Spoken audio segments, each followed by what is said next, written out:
televidentes de nuestro noticiero Telemundo. El día de hoy, en nuestra sección especial, hablaremos sobre la aclofobia, con lo cual contamos con la presencia de Dalia López, psicóloga y experta en fobias. Buenas tardes, queridos televidentes. Mi nombre es Dalia López, soy psicóloga y trabajo como profesora en la Universidad de Harvard. Y pues el día de hoy les vengo a hablar sobre la aclofobia, así que comencemos con la entrevista. Para comenzar, ¿nos puedes platicar un poco sobre qué es la aclofobia? Claro que sí. Primero tenemos que empezar definiendo la palabra en sí, que aclofobia proviene del griego aklos, que significa oscuridad, y de fobia, que significa miedo. Entonces creo que desde ese punto podemos comenzar a imaginarnos o a definir lo que es la aclofobia. Se trata de un miedo excesivo, irracional hacia la oscuridad, pero no se trata de la oscuridad en sí, sino que se trata sobre los peligros que pueden existir dentro de la oscuridad. Se trata de un trastorno de ansiedad.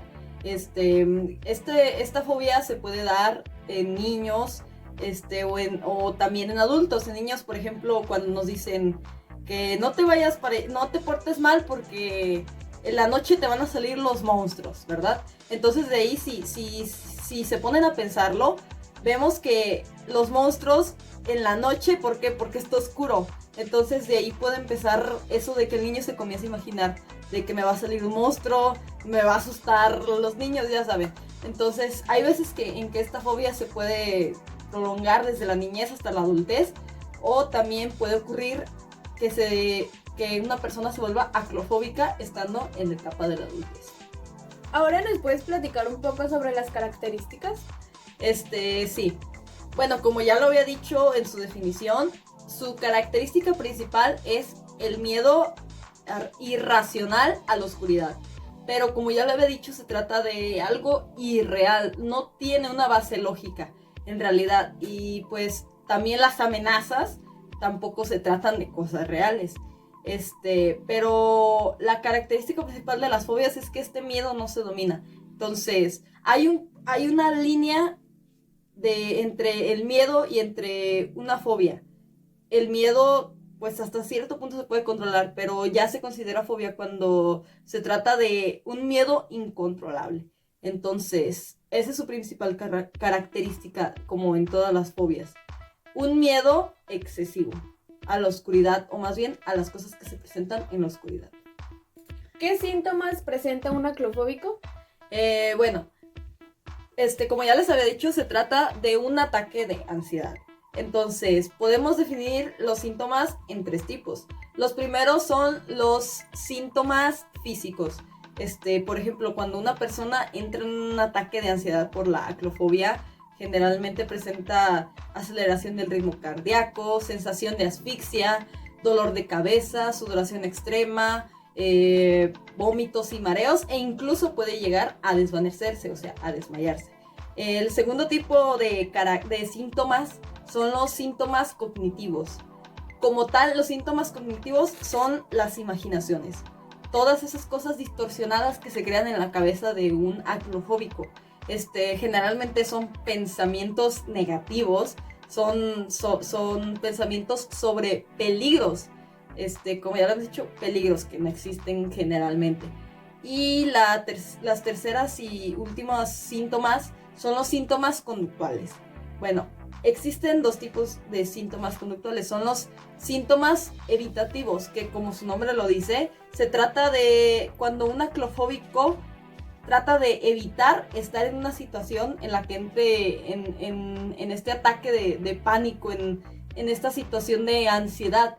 Por ejemplo, una persona aclofóbica generalmente duerme con las luces prendidas o con una lámpara en lo de su cama. ¿Por qué? Está tratando de evitar estar en la completa oscuridad, porque eso es lo que le causa todas sus reacciones y miedos. Y el segundo tipo de síntomas conductuales son las conductas de escape. Como su nombre también lo dice, pues se trata de escapar de situaciones de oscuridad. Entonces generalmente son situaciones repentinas, porque en las evitativas son cosas que está tratando de evitar caer en la situación de oscuridad. ahora en las escape está tratando de escapar de estas situaciones. Por ejemplo, una persona clofóbica, pongámosle que está en su escritorio, en su casa, muy cómodo, en la computadora, haciendo su trabajo X. Entonces, ¿qué pasa? Se va la luz. ¿Qué hace una persona clofóbica? Escapa, es lo que trata de hacer, escapa de estas situaciones. Entonces, si nos damos cuenta, todos estos síntomas se tratan de síntomas comunes que se dan también en un ataque de ansiedad. ¿Por qué? Porque esto es un trastorno de ansiedad también. ¿Qué situaciones causan que una persona sea clofóbica? Las causas, pues existen varias, creo que como en todo el tipo de fobias y enfermedades, pero hay algunas principales. Por ejemplo, la predisposición genética. Todos sabemos que hasta lo malo se hereda las enfermedades. También este tipo de trastornos de ansiedad. También puede ser causado por la personalidad. A veces una persona es demasiado miedosa, entonces eso también lo puede causar. O una que es de las más comunes, se trata sobre las situaciones traumáticas. ¿A qué me refiero esto? Por ejemplo, una persona que estuvo secuestrada. ¿Qué es lo que pasa? Que tal vez la tenían en un lugar completamente oscuro. La persona, imagínate, piensa que hay muchos peligros, que no sabe a qué hora pueden llegar por ella, la pueden matar. Entonces, o sea, comienza a asociar la oscuridad con todos los sentimientos negativos que le genera estar en esa situación. Entonces, ¿qué es lo que causa? Que cuando logra salir del secuestro, después se vuelve aclofóbica debido a que cuando se encuentra de nuevo en una situación como esta, en completa oscuridad, pues se puede decir que es como si los recuerdos le volvieran a la mente. Comienza a acordarse de la oscuridad, lo empieza a relacionar, porque como ya lo había dicho, la oscuridad la relacionan con los sentimientos negativos. Entonces de ahí puede venir que empiece a imaginarse los peligros, todos esos tipos de cosas. Ustedes saben que wow, estar en un secuestro pues no es cualquier cosa, y pues sí trae severos problemas después de estar en esa situación, y justamente la clofobia puede ser una de esas consecuencias. ¿Existen algunos tratamientos para la clofobia? Claro que sí. Yo creo que como todas las enfermedades, bueno, la mayoría de las enfermedades tiene tratamiento y se puede decir que una cura.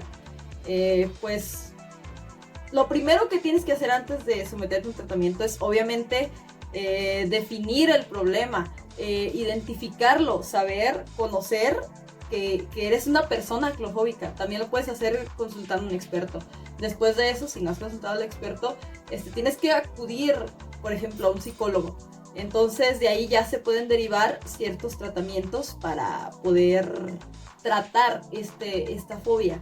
Por ejemplo, existe una tasa de éxito muy grande en la terapia cognitivo-conductual. También se pueden dar otro tipo de terapias, como por ejemplo la terapia de exposición a la oscuridad, que es donde se va exponiendo al paciente poco a poco a situaciones de oscuridad para que vaya venciendo el miedo y todo eso. También se pueden dar charlas, incluso la medicación. Pero ¿cuál es el objetivo de todo este tipo de tratamientos? Pues obviamente que comiences a controlar y eliminar esos pensamientos negativos que vienen a la cabeza de la persona clofóbica cuando se encuentra en situación de mucha oscuridad. Entonces, sí, pues, de que existe tratamiento, pues sí, es tratable totalmente. Con esto damos por concluido este tema. Agradecemos a nuestra compañera que nos apoyó en la información. Espero y les sirva de mucho. No, al contrario, el gusto fue mío, y pues esperemos vernos nuevamente muy pronto.